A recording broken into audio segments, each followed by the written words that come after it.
Halo. Halo. Terima kasih kerana anda memilih Kokoci TV.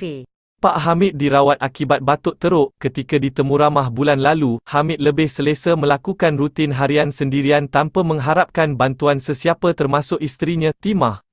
Faiz Anwar, pelawak legenda, Hamid Gurka, 90, dimasukkan ke Hospital Tengku Ampuan Rahimah HTAR, Klang, pagi tadi, selepas mengalami batuk berkahak sejak malam tadi.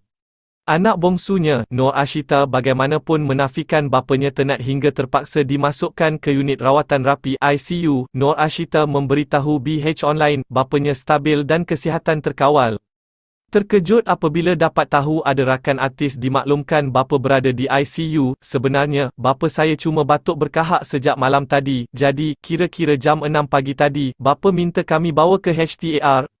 Ketika itu, bapa hanya dirawat sebagai pesakit luar dan diberi pemerhatian termasuk bekalan oksigen. Pak Hamid pernah dijangkiti COVID-19 namun sudah pulih.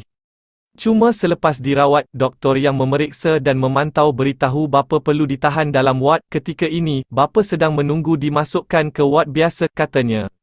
Nur Ashita berkata, kakaknya, Nur Azian sedang berada di HTAR untuk menguruskan segala keperluan. Dengan keadaan semasa negara pelawat tidak dibenarkan masuk.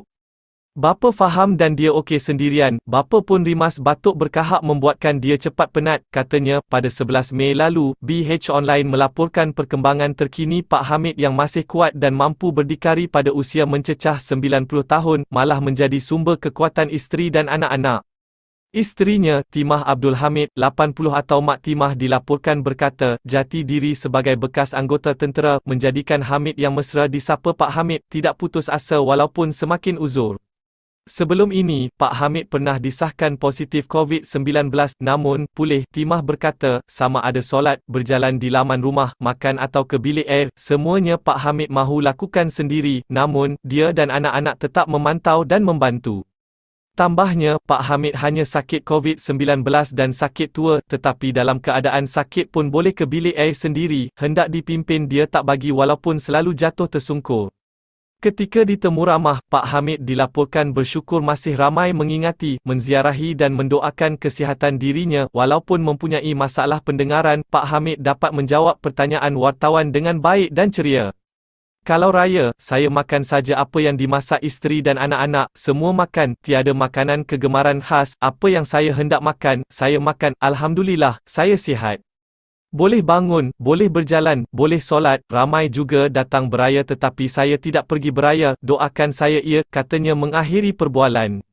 Pak Hamid dan Timah mendirikan rumah tangga 6 dekat pada April 1957. Menerusi perkahwinan itu, mereka dikurniakan 8 cahaya matanya, namun 2 daripadanya meninggal dunia. Pak Hamid juga dikurniakan 32 cucu. Pak Hamid kali terakhir berlakon menerusi filem Superbike The Movie bersama Kamal Adli, Shikin Kamal dan Fizo Omar pada 2019. Dilaporkan, anak-anak tidak menggalakkan Pak Hamid berlakon berikutan masalah pendengaran biarpun penglihatan pelawak ini masih baik untuk membaca skrip. Ya, kejap-kejap. Nak lihat apa seterusnya? Subscribe dulu, okey? Okey, sedikit ya. Janji-janji. Okey. 1, 2, 3. Okey, subscribe. Terima kasih. Jangan main-main dengan sumpahan mulut aku.